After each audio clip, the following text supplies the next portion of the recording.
कई सौ बच्चियों को तालीम के जेवर से आरास्ता करने वाली शख्सियत और खाकसारी की आला मिसाल जनाब डॉक्टर असलम मुर्तजा साहब से मैं गुजारिश कर रहा हूं, बहुत खामोशी के साथ वो इल्म की, अदब की, लोगों की सेवा करते रहते हैं। इल्मी मैदान हो, समाजी मैदान हो, सियासी मैदान हो, हर जगह खामोशी के साथ वो पहुंचते हैं और लोगों के दिलों पर हुकूमत करते हुए तमाम लोगों को अपना बनाते हैं और अपनी सेवा खिदमत को अंजाम देते रहते हैं। मैं उनसे गुजारिश कर रहा हूं, कई किताबों के खालिक भी हैं, ये भी एक आपका बहुत अहम काम है। कई किताबें आपने हिंदी से उर्दू में तर्जुमा किया है और उर्दू से हिंदी में तर्जुमा किया है, ये भी आपका खासा है। मैं गुजारिश कर रहा हूँ तशरीफ लाएं और अपने दिली जज्बात का इजहार फरमाएं। तालियों के दरमियान इस्तकबाल कीजिए। बहुत बहुत शुक्रिया आसिम साहब।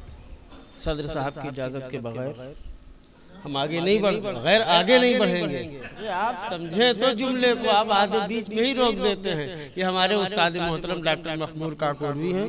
शायरी में तो इनके बहुत से शागिर्द हैं, लेकिन नस्ल में मैं वाहिद ऐसा हूँ जो इनका शागिर्द हूँ। नस्ल में इनका कोई शागिर्द नहीं है, इनके सामने मैं बता रहा हूँ। खैर, तकरीर करना कोई मकसद नहीं है और मकाला भी मेरे पास कोई नहीं है। हाँ, शारिफ साहब पे जो है छोटे बड़े कुछ मज़ामीन जो लिखे, जो मेरी 2 किताबों में छपे भी है, इक्तिसाब कलम और कलम की रवानी में। आवाज़ नहीं आ रही तो बहरहाल काकोरी हमेशा से ही जो है वो बहुत अहम रही है इल्म अदब के मैदान में, और पहले भी थी और आज भी है। और इस वक्त हमारे सरपरस्त जनाब डॉक्टर मखमूर काकोरी साहब हैं और एक अदब नवाज भी हमारे सरपरस्त हैं जनाब सदर अहमद खान, जो उनकी गैर मौजूदगी है। लेकिन जब हम लोग बैठते तो काकोरी में प्रोग्राम हो जाता है। आसिम साहब है, रियाज भाई हैं और हम नाचीज जो काकोरी से बहुत करीब एक गांव है पहिया आजमपुर, वहाँ रहते हैं, लेकिन आना जाना बराबर काकोरी में रहता है। तो बहरहाल प्रोग्राम हम लोगों के लिए कोई मुश्किल चीज़ नहीं है। ये प्रोग्राम भी मखमूर साहब के वहाँ हम लोग बैठे थे तो ये हुआ कि प्रोग्राम कैसे हो, तो कहले शारिफ साहब पे प्रोग्राम हो जाए। रियाज भाई से कहा कि शारिफ साहब पे प्रोग्राम होना, कहले ठीक है। हिलाल भाई से मिलने गए, ये इनका बड़ापन था कि उन्होंने इसको जो बहुत अच्छे तौर पे और हमको कुछ करने ही नहीं दिया, वरना हम लोग अपने प्रोग्राम में कुछ ना कुछ करते, इनको बुलाना उनको बुलाना कुछ करना। लेकिन हिलाल भाई ने सब वो कर दिया जो हम लोगों को करना चाहिए था और कहीं मौका नहीं दिया कि हम लोग कहीं पर थकें और एहसास भी नहीं हुआ। बहरहाल शारिफ साहब से हम लोगों के ताल्लुकात इसलिए अहम है कि काकोरी की कोई ऐसी जगह नहीं, कोई ऐसी गली नहीं जहां उनकी जो है हाजिरी न होती हो। यहाँ तक कि हमारे गांव, हमारे मदरसे भी पहुंच जाया करते थे। और मखमूर साहब के रिटायरमेंट के बाद जो हम लोगों ने प्रोग्राम किया तो बाकायदा दूसरी मंजिल पे प्रोग्राम था हमारे वहाँ। वो जीने से खुद चढ़ के गए बगैर सहारे के। हालांकि हमारे उस्ताद का उन पे मजमून भी है, बुलंद हौसलों का शायर, जो इसमें भी छपा हुआ जो आप लोगों के हाथ किताब है बहरहाल अल मुस्तफ़ा में। तो आज सवेरे ही जो है चंद सतरें लिखी हैं, बस उसी को आप लोगों के सामने पेश कर देना है और बाकी एक तवील मजमून इंशाअल्लाह जो है वो लिखा जाएगा। शारिफ साहब पे उनके कारनामे बहुत हैं। तो बहरहाल इजाज़त के साथ जो है पेश है। शारिफ साहब के शेर के साथ ही बात शुरू होती बगैर किसी तमहीद के। वरासत में मुझको मिली शायरी, वरासत में मुझको मिली शायरी कि शायर थे अजदाद मेरे सभी। ये उन्हीं का शेर है और यहीं से बात शुरू होती है। शारिफ कौसर अलवी का ताल्लुक काकोरी के उस खानवादे से है जिसमें बकसरत शायर व अदीब पैदा हुए और अल्लाह के फजलो करम से ये सिलसिला आज भी जारी है। मज़कूरा शेर उन्होंने न सिर्फ अपनी खानदानी शेरी और अदबी मीरास को बरूए कार लाते हुए तख्लीक किया, बल्कि 5 शेरी मजमूए भी यादगार छोड़े हैं, जिनमें साज़े गज़ल 1985, अदवारे खराबात 1999, हर्बे सदा 2016। गज़लों के मजमूए हैं नवाए हिजाज 2009 और अल मुस्तफ़ा, जिनको नवेद कौसर अली साहब ने तरतीब दी है, जो बहुत बड़ा कारनामा है, जो उनके कलाम को ज़ाय होने से बचा लिया। मेरा ख्याल अभी भी और भी उनका कलाम होगा अगर तलाश करें, क्योंकि शारिफ साहब जो थे वो शेर कहने की मशीन समझिए, बातों बातों में गुफ्तगू वो शायरी नहीं करते थे, हम लोग तो सुनते ही रह जाते थे उनकी गुफ्तगू को। बहरहाल 2021 में जो शाये हुआ नातिया मजमू है, इसके अलावा उन्होंने इज्तिमा अली बर्क के कलाम को तरतीब देकर कुल्लियात बर्क के नाम से शाये करके उन्हें गोशे गुमनामी से बचाया। शारिफ कौसर को उर्दू की तकरीबन सभी असनाफ़े सुखन पर कुदरत हासिल थी। गज़लों और नाज शरीफ के साथ साथ उन्होंने हमद, सलाम निगारी, नज़्म निगारी और तारीख गोई के अलावा सेहरा और रुखसती पर भी कसरत से तबाज़बाई की है, और बहुत से सेहरे और रुखसतियाँ हम लोगों ने लिखवाए। महमूद साहब मौजूद हैं, इनके बेटे का भी सेहरा लिखा, रुखसती भी लिखी। बहरहाल हम लोग कभी भी कुछ काम कहते, कभी इनकार नहीं, बस इधर दिया उधर हाजिर, फ़ोन आ गया ले जाइए, तो ये उनका आलम था। बहरहाल हजरत अल्लामा मोहसिन काकोरवी की नातिया शायरी से बेहद मुतासिर थे। ये शारिफ साहब का खास मामला है, जिसका अंदाजा उनके शेर से बखूबी लगाया जा सकता है। जो शारिफ साहब का शेर है, नात कहना है तो मोहसिन का सलीका सीखो, नात कहना है तो मोहसिन का सलीका सीखो, जिनका हर शेर मोहब्बत का अमी है शारिफ, ये उनका मक्ता है। बहरहाल नात शारिफ ने गजल की साख में बहुत ही आला दर्जे की नातें कही हैं, जिनमें रसूल अकरम सल्लल्लाहु अलैहि वसल्लम से वालिहाना मोहब्बत, मक्का और मदीना के वाक़यात और खूबसूरत मनाजिर का बयान बहुत उम्दा शेरी पैराए में किया है। हजरत अल्लामा मोहसिन काकोरवी का कसीदा मदी खैरुल मुरसलीन की तज़मीन मुखम्मस की हैयत में लिखी है, यह भी उनका बड़ा कारनामा है। मोहसिन साहब से ज़्यादा शेर जो है वो शारिफ साहब ने उस ज़मीन में कहे हैं। कसीदे के मिसरे उला और उसकी रदीफ व काफिया का इस्तेमाल करते हुए 3 मिसरे अपने तख्लीक किए और मिसरे सानी को 5वें मिसरे के तौर पर इस्तेमाल किया है। बहरहाल अल मुस्तफ़ा लोगों के हाथ में इस तज़मीन को बहुत तफसील से पढ़ भी सकते, लेकिन इस तज़मीन से वो लोग शारिफ की शायराना सलाहियतों और फिक्र और उनकी फिक्र फन का अंदाज़ा आसानी से लगा सकते हैं, जिन्होंने मोहसिन का लामिया कसीदा यानी मदी खैरुल मुरसलीन का मुताला बहुत गहराई और गहराई से किया है। चूँकि इस कसीदे में बहुत एतराज़ात भी हैं, समत काशी से चला जानिबे मथुरा बादल, बर्क़ के कांधे पे लाती है सबा गंगा जल, जाके जमुना पे नहाना। बहरहाल डूबने जाते हैं गंगा में बनारस वाले, नौजवानों का सनीचर है बुढ़वा मंगल, न खुला 8 पहर में कभी 2-4 घड़ी, 15 रोज हुए पानी को मंगल मंगल, वगैरह वगैरह बहुत शेर हैं। लेकिन जब इस पे एतराज़ात हुए तो हज़रत अमीर मीनाई ने भी उस पर बहुत तफसील से इसका जवाब भी दिया, जो उनके कुल्लियात में भी मौजूद है, कुल्लियात नाज़ मौलवी मोहम्मद मोहसिन में भी मौजूद है। बहरहाल तो शारिफ साहब ने इस पे बड़ी मेहनत की इस तज़मीन में। तो इस मुखम्मस को पढ़ने के लिए मोहसिन साहब का कसीदा पहले जानना ज़रूरी है तमन्ना के रहे नाज से तेरी, खाली न मेरा शेर न कता न कसीदा न गज़ल। बहरहाल तो आखिरी जो उनका शेर है, कहे जिब्रील इशारे से कि हाँ बिस्मिल्लाह, समत काशी से चला जानिबे मथुरा बादल, तो ये उनका लामिया कसीदा है।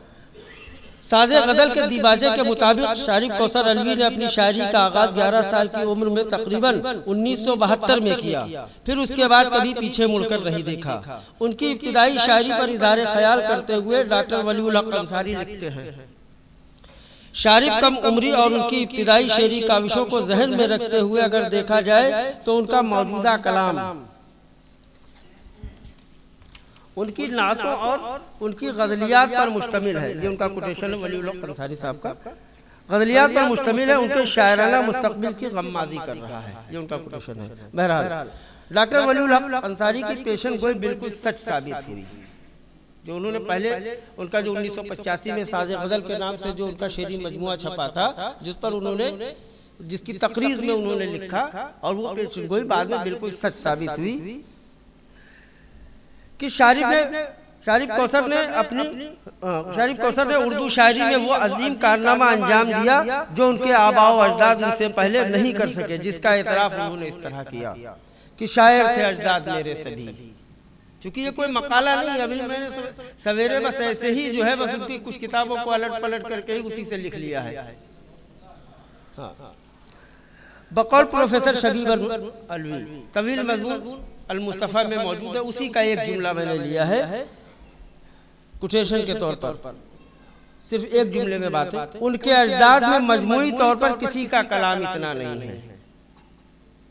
जो उनका पूरा जो प्रोफेसर मुहिब अली नैयर और उससे पहले अगर देखें तो शेख सादी रहमतुल्लाह अलैह और उसके बाद से तमाम सिलसिला जो शुरू होता है शायरी तक पहुंचता है, कम से कम 100 शायर तो रहे होंगे पूरे उन घरानों में। शारिक कौसर अलवी को की तारीख गोई और सलाम निगारी पर बतौर खास खामा फरसाई की जरूरत है, क्योंकि तारीख गोई में शारिक साहब को बहुत महारत हासिल थी और ख़ास तौर पर जब वो तारीख लिखते थे तो मखमूर साहब से भी मशवरा होता रहता था। तो इस मामले में शारिक साहब मैं समझता हूँ अब मखमूर साहब ही हैं जो शायरी में तारीख जो है मौजूद है, जो काकोरी में लोगों से मिलता है। गुमनामी में बहुत से लोग कह रहे होंगे उनके बारे में मुझे इल्म नहीं है, लेकिन शारिक साहब हमारे सामने तारीख कहते थे और मखमूर साहब अब कहते हैं, और जो लोग होंगे उनके बारे में मुझे इल्म नहीं है। बहरहाल इस अलग मौजू से शारिक की तारीख गोई पर एक मजमून की ज़रूरत है और सलाम निगारी पर भी सलाम भी उनके काफ़ी मौजूद है। हालांकि एक मजमून में शोराए काकोरी की सलाम निगारी जो है वो मजमून मेरा छप भी चुका है, जिसमें शारिक का जिक्र अलग से तो नहीं लेकिन उस मजमून में है। बहरहाल इस पे भी सलाम निगारी पर भी उस पर लिखने की ज़रूरत है। अब चूंकि हमने कहा क्योंकि वक्त का ख्याल रखते हुए इस मजमून को लिखा गया था, इसलिए इस पर कोई, क्योंकि हमारे दरमियान जो है डॉक्टर जुन्नूरैन हैदर साहब और डॉक्टर शबीब अनवर साहब को भी हाजिर होना था। अब मेरा ख्याल अभी तक है नहीं, तो हमने अपने आप को बहुत ही महदूद रखा था कि मैं अपना बहुत सिर्फ एक सफ़े पे ही अपनी बात ख़त्म कर दूंगा।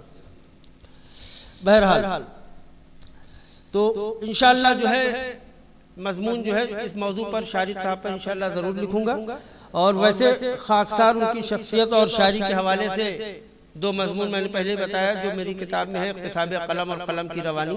इंशाअल्लाह कलम की रवानी का बहुत जल्द रस्म इजरा भी होगा, और इसमें देखिए कितने हजरात जो है हमारे ज़रिए से और अनवर हबीब अलवी साहब के ज़रिए से और दीगर लोगों के ज़रिए से उस प्रोग्राम में शामिल होते हैं। ठीक है, तो बहरहाल जवाब मरसिया काकोरी, चूँकि ये एक मरसिया है जिसको वहीदा नसीम साहिबा जो पाकिस्तान की शायरा है, जो उन्होंने काकोरी का मरसिया लिखा है, शारिक की बेहतरीन और तारीखी नज़्म करार दी जा सकती है। जवाब मरसिया काकोरी, जो मरसिया काकोरी के जवाब में शारिक ने लिखी है, बहुत अच्छी नज़्म है। दरअसल ये नज़्म वहीदा नसीम साहिबा जो पाकिस्तान की शायरा है कि मरसिया निगारी के जवाब में शारिक ने लिखी थी। मैंने इसके अलावा उनकी दीगर नज़मों में सर सैयद अहमद खां पे भी उन्होंने एक नज़्म लिखी जो बड़ी उम्दा नज़्म है, और इसके साथ मौलाना मोहम्मद अली जौहर पे भी उनकी बड़ी अच्छी नज़्म है। बहरहाल मैं अपनी बात को प्रोफेसर मसूद अनवर अलवी जो इसमें मौजूद नहीं है, हालांकि उनकी 2 किताबों में अदवार खराबात बल्कि 3 किताबों में उनकी तकरीज़ें मौजूद हैं। उनके मुक़द्दमे पेशलफ्ज़ साज़ गज़ल में भी नहीं, साज़ गज़ल में हवाले मकालात अनवर से शारिक ने लिखे हैं, और अदवार खराबात में और अल मुस्तफ़ा जो आपके पीछे इसमें भी उनका मज़मून है। बहरहाल उन्हीं के इस जुमले पे अपनी बात को ख़त्म कर देता हूँ। शारिक की शायरी पढ़ने वालों और सुनने वालों को जहाँ जहाँ फ़िक्र की दावत देती है, वहाँ मीरास पिदर ख्वाही इल्म पिदर आमोस की हकीकत को भी वाज़ेह करती है। चूँकि यहीं पे बात ख़त्म करना, चूँकि मकाला लिखने का मेरे पास वक्त भी नहीं था, इधर काम की मसरूफियत भी थी, तो इसलिए लिख भी नहीं पाया हूँ। बस इसीलिए सवेरे लिखा था, और गालिब के इस मिसरे पे ही बात ख़त्म हो जाए तो ज़्यादा बेहतर है। सब कहाँ कुछ लाल हो गुल में नुमायाँ हो गए, बाकी दूसरा मिसरा पढ़ने की ज़रूरत नहीं, आप सभी हजरात सब जानते हैं। बहरहाल बहुत बहुत शुक्रिया जनाब हिलाल भाई का, जिन्होंने इस प्रोग्राम को बहुत आगे बढ़ाया, और इंशाअल्लाह प्रोग्राम तो होते ही रहते, क्योंकि हमने बताया ना हमारे दरमियान 2, 4, 5 लोग हैं। हम लोग जब बैठते तो हम लोगों के लिए प्रोग्राम करना कोई मुश्किल काम नहीं होता, कहीं पे भी हो जाता है। शेख फाउंडेशन ने भी प्रोग्राम जो है वो शाही पहले पे डॉक्टर भीमराव अम्बेडकर के ऊपर किया था, बहुत बड़ा मुशायरा भी था। और इसके अलावा आगे और भी प्रोग्राम होते रहेंगे। अभी सदर अहमद खान साहब मौजूद थे तो एक बात हो रही थी कि मिर्ज़ा सिकंदर बेग जो हमारे कस्बे के अच्छे शायर भी थे और उनका शेरी मजमुआ भी है बहार अदब के नाम से, उन पे भी एक सेमिनार और मुशायरा होना चाहिए। तो उन्होंने कहा ठीक है आप जब करना चाहें। हालांकि वो जब भी हम लोग कोई बात करते तो वो लोग हौसला देने में हम लोगों के बहुत आगे रहते हैं सदर अहमद खान, और हर तरीके की मदद करते हैं। और जहाँ पे कोई ज़रूरत महसूस होती है तो लोगों से कह देते हैं इसको ज़रा देख लीजिए। बहरहाल हम अपनी बात को ख़त्म कर रहे हैं और जो है एक बार जो है आप लोगों को दोबारा सलाम करते हुए अपनी जगह लेते हैं।